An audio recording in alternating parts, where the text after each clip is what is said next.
નમસ્કાર ખેડૂત મિત્રો, આજે આપણે કચ્છની અંદર ગુણાતીતપુર ગામની અંદર છીએ.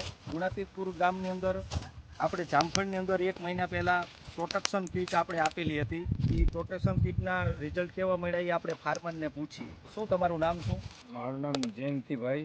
જયંતિભાઈ તમારું નામ. જયંતિભાઈ, તમે પ્રોટેક્શન જે કીટ વાપરી હતી એનો કેટલો ટાઈમ થયો છે આ જામફળની અંદર?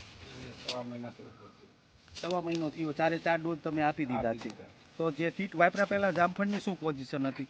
જામફળ અમુક આ છોડવાની ગોળે પીળા પડીને સુકાતા હતા, નવી ફૂટ નહોતી. એ કીટ ચડાવ્યા પછી કલરમાં ચેન્જ આવ્યો, નવી ફૂટ આવી છોડવામાં સુધારો. ટૂંકમાં જે કીટ વાપર્યા પહેલાં જામફળ પીળા થઈને સુકાતા હતા.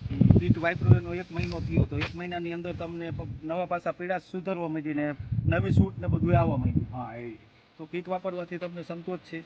કીટ વાપરવાથી એનું કામ જે નિમોટોડનું ગાંઠું હતી એને કંટ્રોલ કરવામાં આ છોડ પોતે જ કહે છે કે સારામાં સારું કામ કરી.